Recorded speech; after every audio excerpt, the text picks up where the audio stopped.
So hello everyone.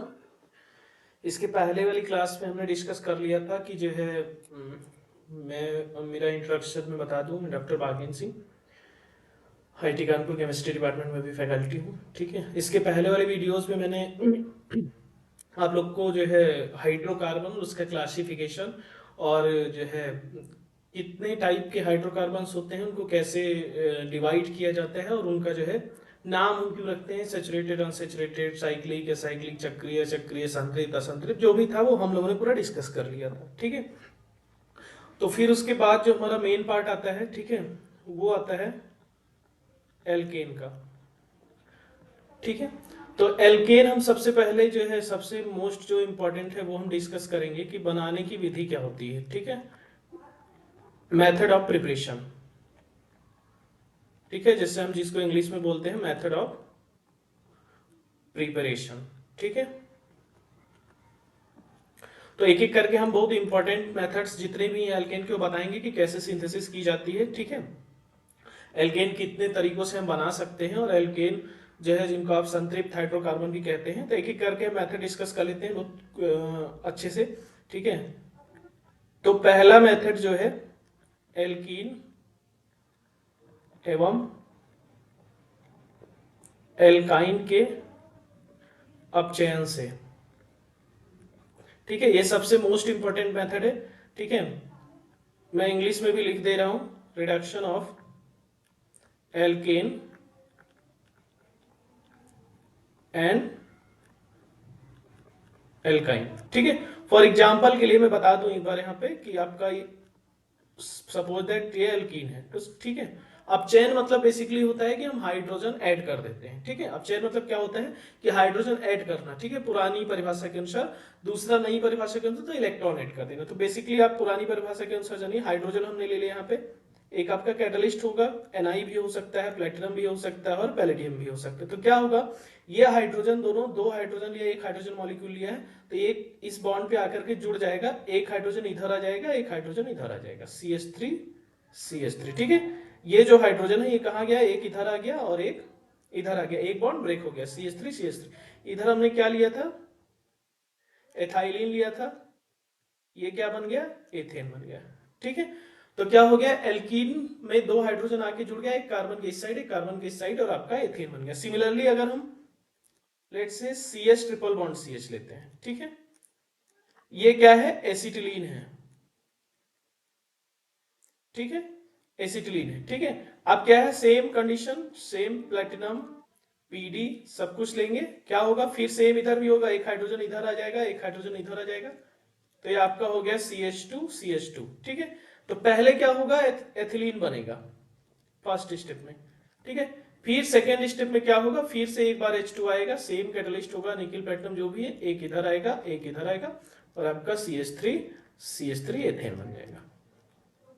ठीक है, तो क्या होता है, जब आप एल्कीन लेते हैं तो डायरेक्टली एक हाइड्रोजन मॉलिक्यूल आकर के एक इधर जुड़ जाएगा, एक इधर जुड़ जाएगा, तो आपका एथेन बन जाता है। जबकि अगर आप कोई एल्काइन ले रहे हैं, ट्रिपल बॉन्ड जिसमें होता है, तो वो उसमें क्या होता है, दो हाइड्रोजन एटम दो बार आते हैं, एक बार आएगा तो एथिलीन बनेगा, फिर दूसरे स्टेप में आपका एथाइलिन बन जाएगा। ठीक है, तो ये डायरेक्ट हम एग्जांपल बता रहे हैं कैसे रिएक्शन होता है और कैसे जो है जुड़ता है। दूसरा मेथड अगर हम बात करेंगे इसमें जाकर के, ठीक है, तो सेम है, जिसको हम कहते हैं एल्किल हैलाइड। दूसरा मेथड है एल्किल हैलाइड, एल्किल हैलाइड के अपचयन से।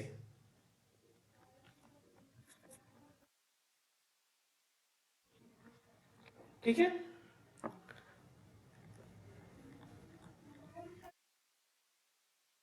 एल्किल हैलाइड के अपचयन से। ठीक है, जिसको हम बोलते हैं रिडक्शन ऑफ एल्किल हैलाइड। ठीक है, रिडक्शन ऑफ एल्किल हैलाइड, या जिसको इस एल्किल हैलाइड को हम क्या कहते हैं, हेलो एल्केन भी कहते हैं। ठीक है, देख लेते हैं इसमें क्या होता है, मैं बता दूं। ठीक है, एल्किल हैलाइड ऐसे होते हैं जिसमें आर आपको पता है, ठीक है, आर क्या होता है, एल्किल ग्रुप होता है, मेथिल, एथिल, प्रोप, ब्यूटिल, और जिसमें हैलोजन लगा होता है, हैलोजन कोई भी ग्रुप, क्लोरीन, ब्रोमीन, आयोडीन, जो भी ये लगा हो, तो इसमें अगर RCl होता है, ठीक है, तो क्या होता है, यहाँ पे दो प्रोटॉन आते हैं, जिसको हम हाइड्रोजन भी बोलते हैं, निशेंट हाइड्रोजन, ठीक है। और यहाँ पे कैटलिस्ट क्या लिया जाता है, जिंक और मरकरी, जिसको हम जिंक अमलगम बोलते हैं, ठीक है। मरकरी अगर मिक्स हो जाता है जिंक के साथ तो जिंक अमलगम बोलते हैं, ठीक है। और थोड़ा सा acid, small amount of acid, slightly acidic, ठीक है।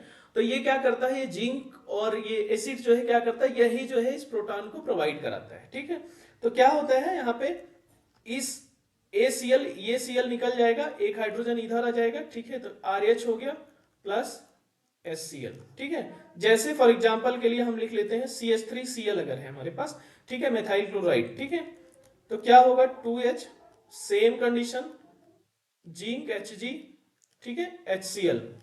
अब क्या हो जाएगा CH3, यहां पे H आ गया, HCl, ठीक है। इट मींस एक H इधर आ गया और दूसरा H इस Cl के साथ बाहर निकल गया। तो ये क्या बन गया अपना, मेथेन। हमने लिया क्या था, मेथिल क्लोराइड, ठीक है। यानी हमने मेथिल क्लोराइड लेकर के उसका अपचयन करा दिया। यहां भी अपचयन का मीनिंग यही है कि हम उसमें हाइड्रोजन जोड़ रहे हैं, ठीक है, हाइड्रोजन ऐड कर रहे हैं, ठीक है।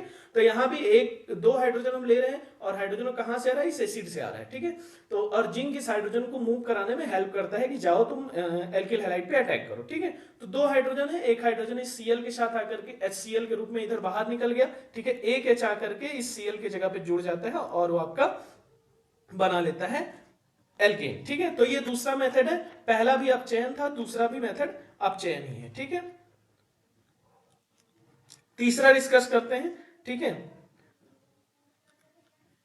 अभी मैं बता दूं तीसरा जो मेथड है, ठीक है, अभी सबसे इंपॉर्टेंट है वो कार्बोक्सिलिक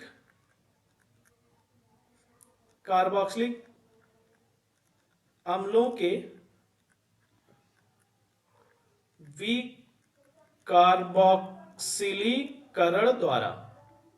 विकार्बोक्सिलीकरण द्वारा, ठीक है, जिसको हम बोलते हैं डी कार्बोक्सिलेशन, इंग्लिश में डी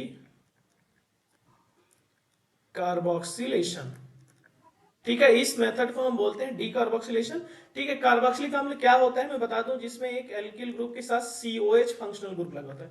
अगर COH कहीं भी लगा है किसी ग्रुप किसी भी कंपाउंड के साथ तो उसको हम बोलते हैं कार्बोक्सिलिक अम्ल, जैसे एसिटिक एसिड होता है, ठीक है, वो सबसे बेस्ट एग्जांपल है, ठीक है। तो इसमें क्या होता है, डी कार्बोक्सिलीकरण क्यों कहते हैं, यहां पे हम लेते हैं NaOH, कैल्शियम ऑक्साइड और थोड़ा सा हीट करते हैं, डेल्टा का मतलब होता है हीट देना, ठीक है।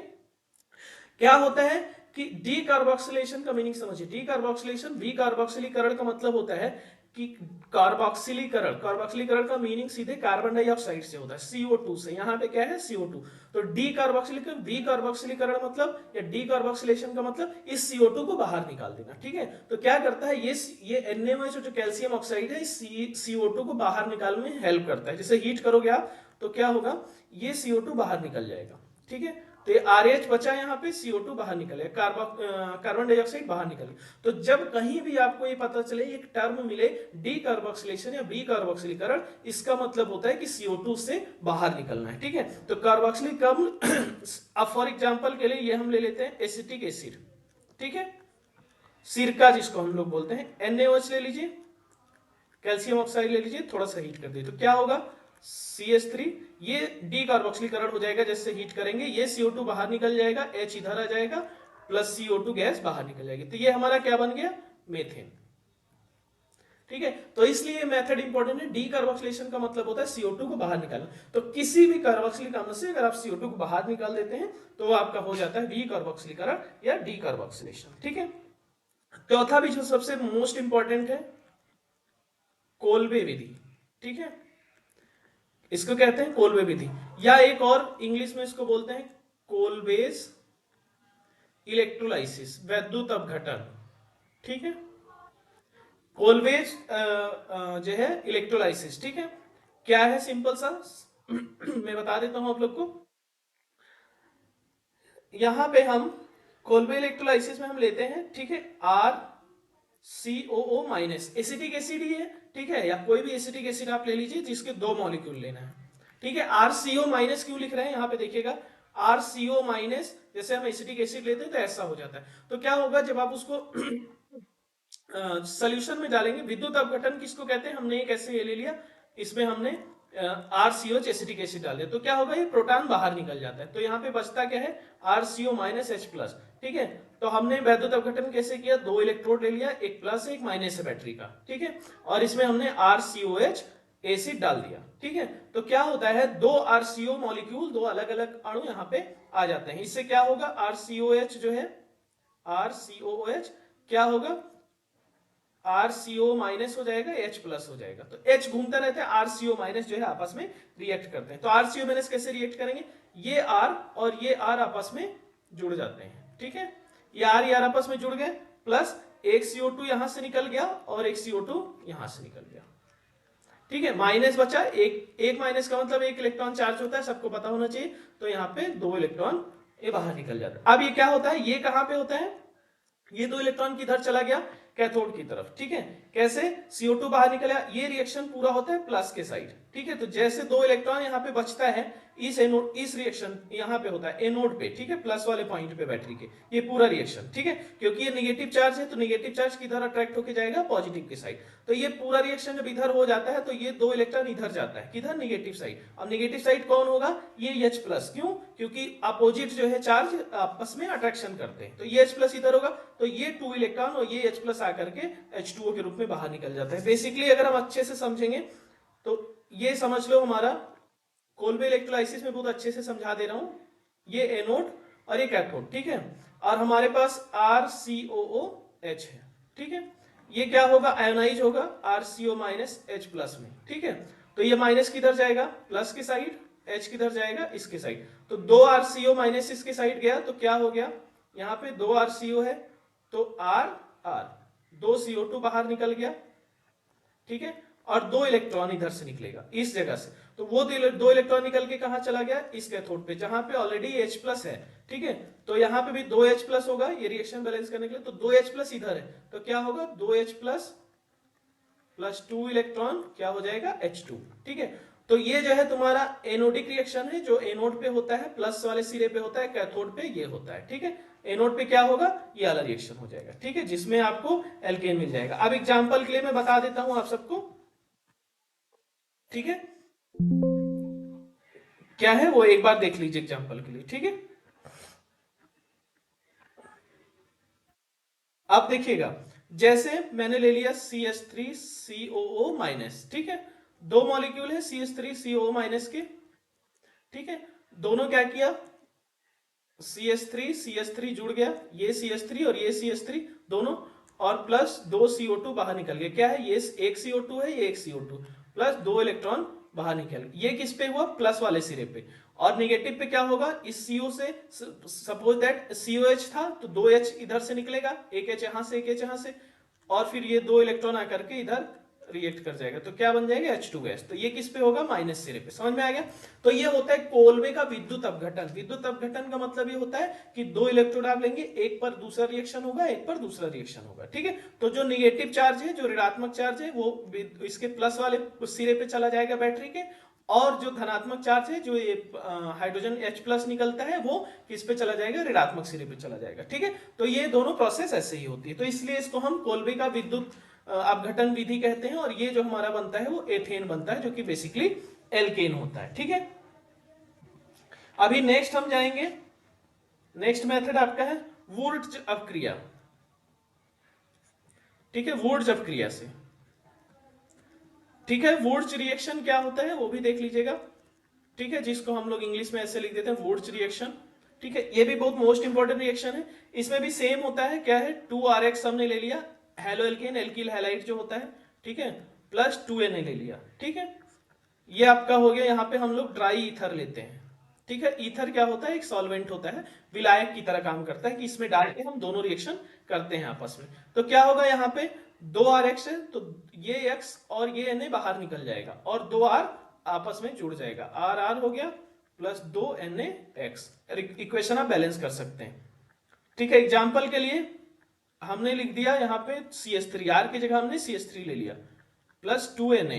ठीक है, सेम हो जाएगा ड्राई ईथर, इसको हम शुष्क ईथर बोलते हैं। ठीक है, क्या हो जाएगा, ये 2 CH3 आपस में जुड़ जाएंगे सिंगल बॉन्ड से, CH3 बचा क्या, 2X बचा और 2Na बचा। ठीक है, तो 2 NaX। X आपको पता है हेलोजन हो सकता है, Cl, Br, आयोडीन, कुछ भी हो सकता है, ठीक है।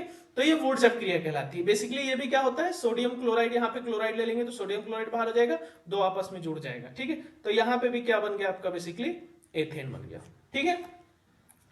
तो ये भी एक एल्केन बनाने की बहुत ही इंपॉर्टेंट रिएक्शन है, ठीक है। अब हम चलते हैं अपने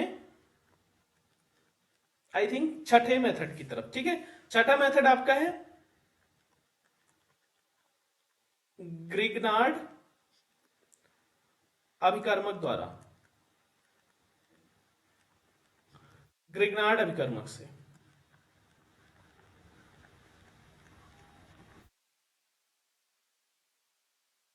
ग्रिग्नार्ड रिएजेंट से। ग्रिग्नार्ड एक टाइप का बहुत ही इंपॉर्टेंट कंपाउंड होता है, ग्रिग्नार्ड रिएजेंट, जिसको हम RMgX बोलते हैं। R कोई भी एल्किल ग्रुप हो सकता है।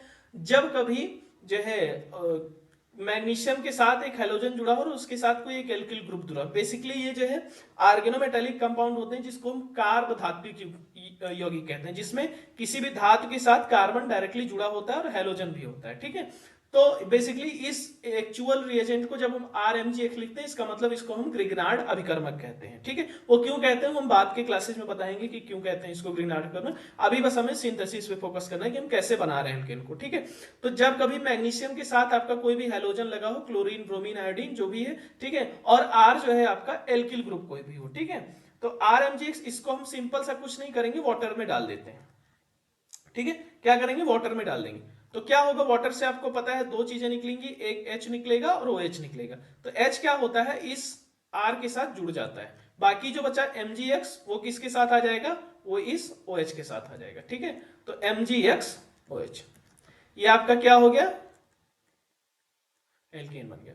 फॉर एग्जांपल के लिए CH3 हमने लिख लिया, MgX ये ग्रिग्नार्ड रिएजेंट है, ठीक है, और प्लस H2O ले लिया।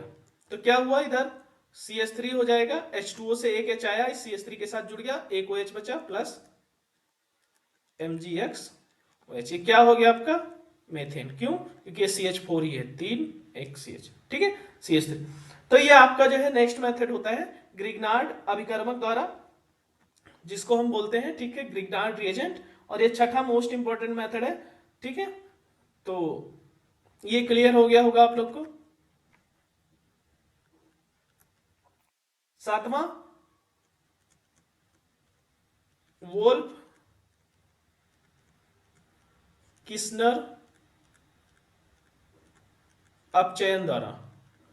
ये भी मोस्ट इंपॉर्टेंट मेथड है, बहुत लोग नहीं पढ़ाते हैं, ठीक है, बस उन्हीं 4-6 मेथड में खत्म कर देते हैं, बट मैं बता देता हूं, जाने रहिए। वोल्फ किस्नर रिडक्शन, ठीक है, कभी कभी पूछा जाता है एग्जाम्स में, ठीक है। क्या होता है, इसमें हम एसीटोन लेते हैं, RCOR, ठीक है। CO जो है कीटोन का फंक्शनल ग्रुप है, ठीक है। तो क्या होता है RCOR, ठीक है। यहां पे हम ले लेते हैं हाइड्रोजन NH2, ठीक है, थोड़ा सा KOH। हाइड्रोजन जो है इसको हम हाइड्रोजन बोलते हैं, NH2। हाइड्रोजन क्या है, हाइड्रोजन के अपचयन क्यों है, यहां पे भी समझिए पहले। अपचयन का मतलब होता है या तो हाइड्रोजन जोड़ा जा रहा है या तो इलेक्ट्रॉन जोड़ा जा रहा है, ठीक है। तो यहाँ पे क्या है, ये हाइड्रोजन जो है ये हाइड्रोजन इजिली दे देता है, ठीक है। क्या करता है, ये हाइड्रोजन अपना 2 हाइड्रोजन निकाल देता है, ठीक है। तो ये क्या हो जाएगा आपका RCH2R हो जाएगा। क्या हो जाएगा, यहां पे 2 हाइड्रोजन आकर के इस कार्बन के साथ जुड़ जाता है, ठीक है, ये ऑक्सीजन बाहर निकल जाता है, ठीक है। फॉर एग्जाम्पल के लिए हमने ले लिया CH3CO CH3, ठीक है, एसीटोन, NH2 हाइड्रोजन ले लिया और KOH, ठीक है। तो क्या हो गया, ये यहां पे 2 हाइड्रोजन निकल के जाएगा इधर, तो ये क्या हो जाएगा CH3 CH2 CH3 और ऑक्सीजन बाहर निकल जाएगा। तो क्या हो गया, प्रोपेन बन गया, ठीक है। जहां कहीं भी अपचयन की बात है तो इसका मतलब या तो उस मॉलिक्यूल में, उस कंपाउंड में हाइड्रोजन जोड़ा जा रहा है या तो इलेक्ट्रॉन जोड़ा जा रहा है। तो सेम यहां भी ये हाइड्रोजन एक अपचायक होता है, रिड्यूसिंग एजेंट है, अपचायक होता है, ठीक है। ये जो है सामने वाले को हाइड्रोजन दान कर देता है, हाइड्रोजन डोनेट कर देता है। तो 2 हाइड्रोजन आकर के इससे जुड़ जाता है और आपका एल्केन बन जाता है, ठीक है। ऐसे ही एक मोस्ट इंपॉर्टेंट रिएक्शन और है जो मैं बता देता हूं, ठीक है, जिसको हम कहते हैं क्लीमेंशन अपचेन। अपचेन की बात फिर यहां पे आई है, आप लोग को समझ जाना चाहिए, ठीक है। क्लीमेंशन रिडक्शन इंग्लिश में कहते हैं, ठीक है। क्लीमेंशन अपचेन सेम होता है, यहां भी सेम वही लेंगे एसीटोन, ठीक है। बट यहां पे क्या करेंगे, हम दूसरा ले लेते हैं, जैसे इसके पहले बताया था जिंक अमलगम और स्लाइटली थोड़ा सा एसिड, ठीक है। ये भी यहां से प्रोटॉन निकलेगा, ठीक है। इसके पहले वाले एक रिएक्शन में बताया प्रोटॉन निकलेगा और 2 हाइड्रोजन आकर के यहां जुड़ जाते हैं, तो ये भी क्या हो जाएगा, RCH2R हो जाएगा, ठीक है। डिफरेंस इतना है क्लीमेंशन में, ठीक है। क्लीमेंशन और वोल्फ किश्नर में रिड्यूसिंग एजेंट जो होगा आपका अपचायक जो होगा वो क्या होगा, NH2NH2, क्या बोलते हैं इसको हम, हाइड्रोजीन बोलते हैं, हाइड्रोजीन, ठीक है। और ये बेसिक होता है, इसमें केवच ले लेंगे तो थोड़ा सा क्षारीय हो जाएगा, बेसिक हो जाएगा, जबकि यहां पे क्या है, थोड़ा सा अम्लीय है, एसिडिक है, ठीक है। और यहां पे हम क्या ले रहे हैं, जिंक अमलगम, ठीक है। तो जब कभी भी जिंक अमलगम का बात आ जाए तो अपचयन के साथ, तो समझ जाइए कि जिंक अमलगम जो है यूज होता है क्लीमेंशन अपचयन में, ठीक है। अपचयन मतलब हाइड्रोजन ऐड होगा, तो यहां भी, यहां से इस HCl से 2 हाइड्रोजन आकर के इससे जुड़ जाते हैं और आपका एल्केन बन जाता है। फॉर एग्जाम्पल के लिए CH3COCH3, ठीक है। तो जिंक अमलगम HCl, तो क्या होगा, 2 हाइड्रोजन इधर चला जाएगा, आपका हो जाएगा CH3CH2CH3, बेसिकली क्या बन गया, प्रोपेन, ठीक है। तो ये हमारे बेसिकली 8 मेथड थे जो इंपॉर्टेंट थे, 4-5 मेथड इसमें लोग जनरली पढ़ाते हैं, ठीक है। बाकी 3-4 मेथड्स नहीं बताते हैं, तो मैंने आज 8 आपको डिस्कस कर दिया है स्टार्टिंग से, अगर आप देखेंगे, ठीक है। तो अभी जो है Wurtz reaction, Grignard reagent, alkene alkyne अपचयन, जो मोस्ट इंपॉर्टेंट 2 पॉइंट नोट करना है, ठीक है, वो क्या है, कहीं भी अगर डी कार्बोक्सिलेशन है, वी कार्बोक्सिलीकरण आता है, इसका मतलब CO2 से बाहर निकाला जा रहा है, कार्बन डाइऑक्साइड बाहर निकाली जा रही, और कहीं भी अगर अपचयन की बात आती है तो इसका मतलब या तो उस कंपाउंड में, यौगिक में इलेक्ट्रॉन डाला जा रहा है, या तो आपका हाइड्रोजन जोड़ा जा रहा है, ठीक है, हाइड्रोजन या प्रोटॉन, हाइड्रोजन ऐड किया जा रहा है, ठीक है। तो सिंपल सा मतलब यही होता है अपचयन का, ठीक है। तो आपके जो 7-8 मेथड्स हैं वो हमने बता दिए हैं, ठीक है। अभी हम नेक्स्ट क्लास में जो है बेसिकली डिस्कस करेंगे आपका इसका फिजिकल प्रॉपर्टी क्या है, ठीक है, भौतिक गुण जिसको कहते हैं, और रासायनिक अपक्रियाएं जो हैं इसकी, कौन कौन सी रासायनिक अपक्रियाएं देता है, और ये कैसे दिखता है, कलर कैसा होता है, स्मेल गंध कैसी होती है, ये सारी चीजें डिस्कस करेंगे। और साथ साथ में एक चीज और बता दें कि मैं ये भी बताऊंगा कि ये क्यों गंध नहीं देते हैं, क्यों स्मेल नहीं करते हैं, या कैसा क्या प्रॉपर्टी, तो इसके पीछे क्यों वाला रीजन में बताऊंगा कि क्यों ऐसा होता है, ठीक है, वो ज्यादा इंपॉर्टेंट है। ऐसे रटना तो अलग का बात है कि गंधहीन होते हैं या स्वाद नहीं होता है, टेस्टलेस होते हैं, सारी चीजें, लेकिन क्यों होते हैं वो जानना ज्यादा इंपॉर्टेंट है। तो मैं भौतिक गुण और रासायनिक अपक्रियाएं वो सारे बताऊंगा। सिंथेसिस आज मैंने खत्म कर ली है, तो नेक्स्ट वीडियो आज फिर से 2 दिन के बाद अल्टरनेट डे क्यों बोलेंगे, हर तीसरे दिन पे मैं वीडियो डालता हूँ, 2 दिन के बाद फिर से, तो जिसमें आपको मैं फिजिकल प्रॉपर्टीज और केमिकल प्रॉपर्टीज, भौतिक और रासायनिक गुण दोनों डिस्कस करेंगे, ठीक है। तब तक के लिए आप लोग सिंथेसिस वाला पार्ट पढ़िए अच्छे से, 8 मेथड है, फिर मिलेंगे नेक्स्ट वीडियो में, तब तक के लिए बाय बाय, थैंक यू।